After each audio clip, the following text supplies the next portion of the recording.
Good morning to all of you once again. So, here are we with a new topic, transport in plants. Plant में जो transportation होता है किन materials का होगा और वो किस वे में होगा, आज का हमारा टॉपिक उसी पे है। तो सबसे पहले कि जो material, those material which are needed to be transport in plant are water, minerals and food substance. Okay, water और मिनरल का ट्रांसपोर्ट करने के लिए प्लांट में एक परमानेंट टिश्यू है जिसका नाम है जाइलम, एंड फूड का ट्रांसपोर्टेशन के लिए जो परमानेंट टिश्यू इन्वॉल्व होगा वो है फ्लोएम। और इस चैप्टर को पढ़ने से पहले, इस टॉपिक को पढ़ने से पहले हम लोग दो वर्ड के बारे में समझ लेते हैं। पहला, एक्टिव ट्रांसपोर्ट। कि ट्रांसपोर्ट जो है वो दो टाइप का होता है। एक्टिव ट्रांसपोर्ट जिसमें एनर्जी का रिक्वायरमेंट हो, एक ऐसा ट्रांसपोर्ट जिसमें सब्सटेंस को लो से हाई कंसंट्रेशन की ओर ले जाना रहता है और वहां पे एटीपी यूटिलाइज होता है, एनर्जी यूटिलाइज होगा। That type of transport is known as active transport, and those transport which takes place without the expenditure of energy is known as passive transport. Passive transport में ATP या energy का requirement नहीं होता है क्योंकि substance को उनके high concentration से लो कंसंट्रेशन की ओर ले जाया जा रहा है। क्लियर? अब हम लोग आते हैं कि पानी, मिनरल्स, इनका बॉडी में, प्लांट बॉडी में किस तरह से एंट्री होगा। And the entry of water and minerals into the plant takes place by the help of root, and this process is known as absorption. Absorption plant में क्या है कि प्लांट के बॉडी में वाटर और मिनरल का entry होना, उनके अंदर जाने के प्रोसेस को एब्जॉर्प्शन कहते हैं। एंड फॉर एब्जॉर्प्शन, रूट का अगर बात किया जाए तो रूट में कुछ हेयर लाइक स्ट्रक्चर होता है, and these structure are known as root hairs. और रूट हेयर का काम है कि ये वाटर और मिनरल को एब्जॉर्ब करे। लेकिन एब्जॉर्प्शन किस वे में होगा? क्योंकि इसको सॉइल से इंटर करना है, कहां पे? रूट में। किनको एंटर करना है? वाटर और मिनरल्स को। यहां पे जो मिनरल्स है वो मिनरल्स आएगा हमारा जैसे कि K+, Na+, Ca2+, एक्सेट्रा। ऐसे बहुत सारे आयंस हैं जिनको प्लांट क्या करेगा? अपने रूट के थ्रू एब्जॉर्ब करेगा। मतलब सॉइल से मिनरल का रूट में जाना, यह एब्जॉर्प्शन ऑफ मिनरल है। And for this purpose, active transport is involved. That means जो बाहर से मिनरल्स लिया जा रहा है वो एक्टिवली लिया जाएगा by the expenditure of energy। यहां पे इन मिनरल्स को प्लांट के अंदर दिया गया, अंदर पहुंचाया गया, एब्जॉर्ब हुआ। And after absorption, after active absorption of mineral, water is absorb passively by the root hairs। Clear? कि वाटर का एब्जॉर्प्शन पैसिवली होता है एंड मिनरल्स का एब्जॉर्प्शन एक्टिवली होता है। Actively means by the expenditure of energy minerals को root hair में लिया गया, एंड पैसिवली का मतलब वाटर को without the expenditure of energy root hair अपने अंदर उसको एब्जॉर्ब कर लिया। क्लियर?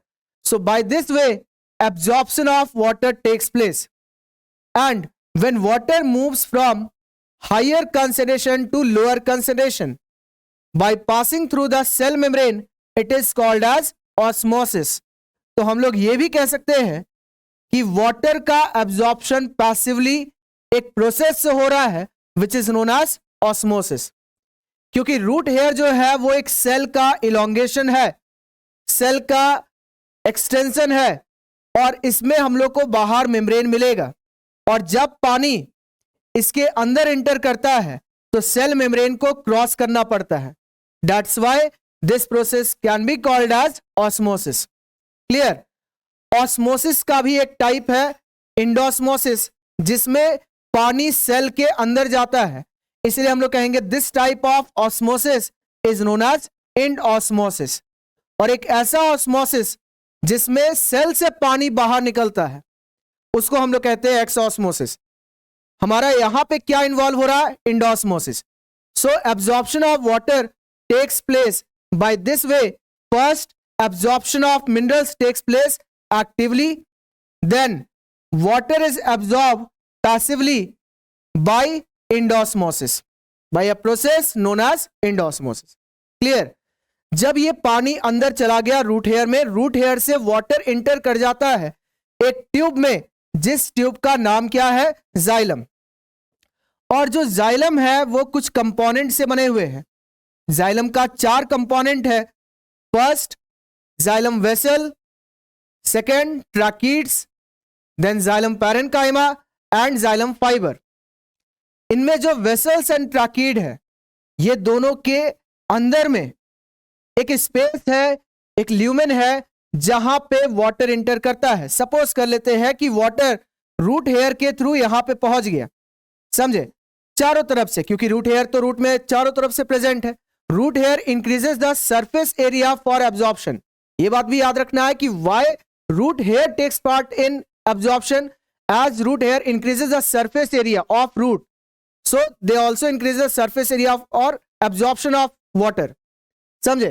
तो रूट हेयर से पानी एब्जॉर्ब होकर के जाइलम में आ गया, जाइलम का इस ट्यूब में आ गया, एंड जब पानी यहां पे इंटर करना शुरू करेगा तो इस जगह पे वाटर राइज करना शुरू करेगा, क्योंकि यहां पे एक प्रेशर बिल्डअप हुआ, and this pressure is known as root pressure. But this pressure is not enough to transport the water up to 10 meter or 20 meter height. Okay? मतलब ये रूट प्रेशर उतना ज्यादा इनफ नहीं है कि वो लंबे प्लांट, टॉल ट्रीज के टॉप पार्ट तक पानी को पहुंचा सके। तो एक और प्रोसेस होता है जो हम लोग का प्लांट के लीव्स में होगा। सपोज कर लेते हैं ये लीफ का स्ट्रक्चर है, और लीफ में हम लोग पढ़े हैं पहले भी कि एक स्ट्रक्चर होता है जिसका काम होता है फूड सिंथेसिस करना, which is known as leaf. और उस लीफ में कुछ हम लोग को पोर लाइक स्ट्रक्चर मिलेगा, which is also known as stomata. And stomata जब ओपन होता है डे टाइम में, तो CO2 एंटर करता है, ऑक्सीजन बाहर निकलता है। ये हम लोग पिछले कुछ लेक्चर्स में पढ़े हैं। और यहां पे हम लोग ये भी बताए थे कि इस स्टोमाटा से water in the form of vapour निकलता है बाहर। तो पानी जो यहां पे आया है वो कैसे आया है? क्योंकि ये जो जाइलम है वो जाइलम लीफ के अंदर भी जाएगा। लीफ का जो बीच वाला पार्ट है, जो ग्रीनिश पार्ट पहले बना हुआ था, जिसको अब हम लोग व्हाइट से बना रहे हैं, इसमें जाइलम एंड फ्लोएम दोनों मिलता है।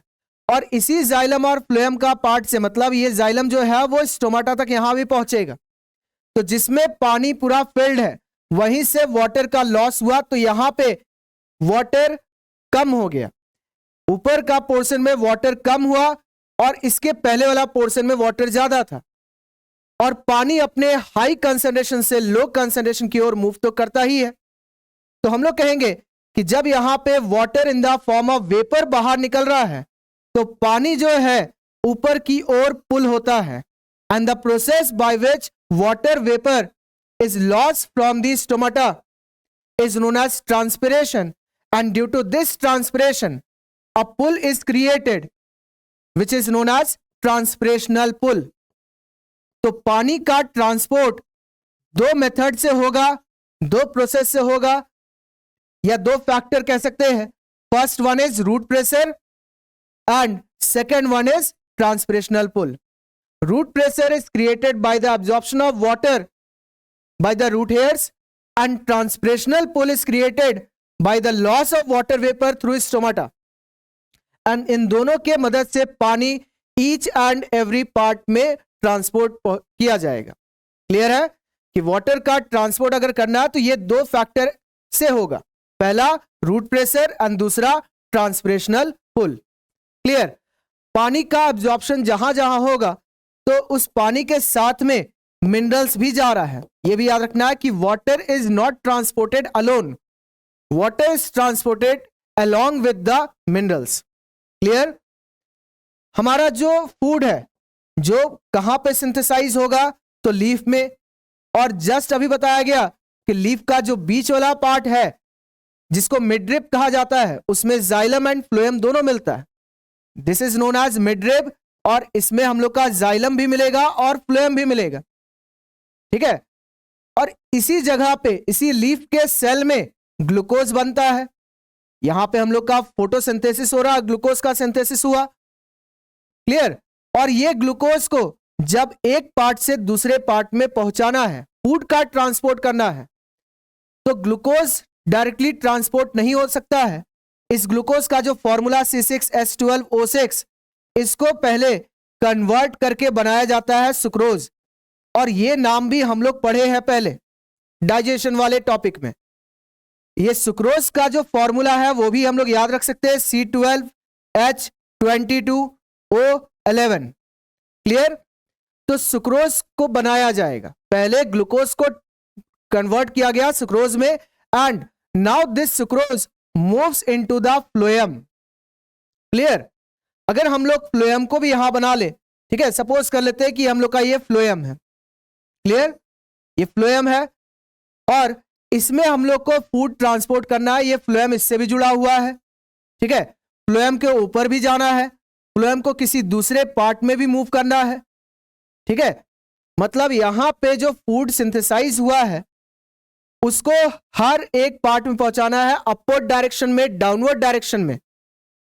एंड फॉर दैट जो ग्लूकोज है उसको कन्वर्ट किया गया सुक्रोज में, और उस सुक्रोज को फिर फ्लोएम में लोड किया जाएगा। And this loading, that means transport of sucrose into the phloem, takes place actively.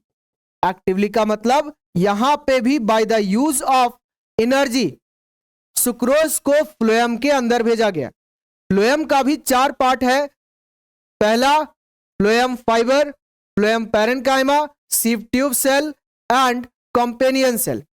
तो जो सीव ट्यूब सेल है उसमें सुक्रोज को भेजा जाता है। जैसे जाइलम का भी वेसल और tracheid are involved in water and mineral transport directly.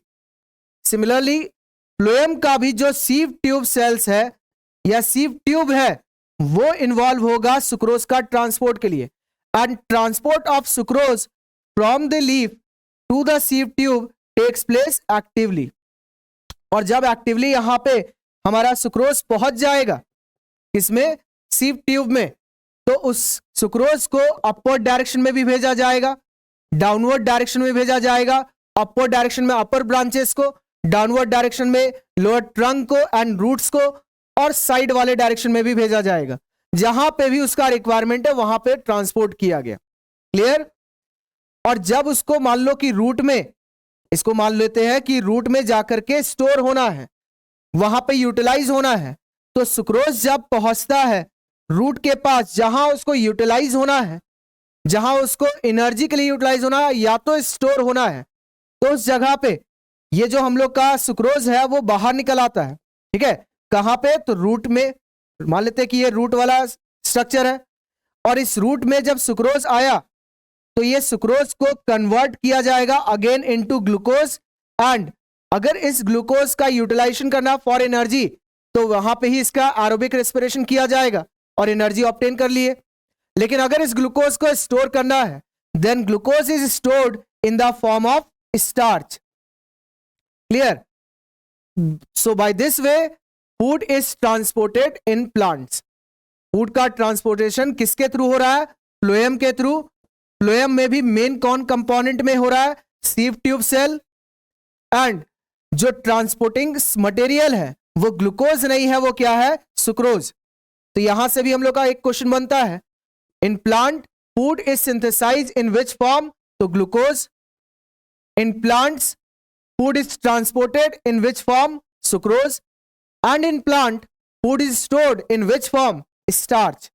तो 3 फॉर्म है, एक सिंथेसाइज हो रहा है ग्लूकोज के फॉर्म में, ट्रांसपोर्ट होगा सुक्रोज के फॉर्म में एंड स्टोर होगा स्टार्च के फॉर्म में। एक और चीज ध्यान रखना है कि वाटर का ट्रांसपोर्ट जो हुआ था उसमें ये केवल ऊपर की ओर गया था, that is from root to shoots, that is flow of water and mineral, transport of water and mineral in roots और in plant takes place in unit direction manner. It is unit directional, single direction में होगा, only from root to shoots. Shoot मतलब the part above the soil, the part of the plant above the soil is known as shoot। तो shoots और root से shoot में ही केवल पानी का ट्रांसपोर्ट होगा, but in phloem transport can be takes place in upward direction, downward direction, lateral side, that means in each direction. और इसीलिए हम लोग फूड का ट्रांसपोर्ट इन फ्लोएम क्या कहते हैं, multi directional. Clear? So this is our topic, transport in plant. How do water, mineral and food get transported in plant?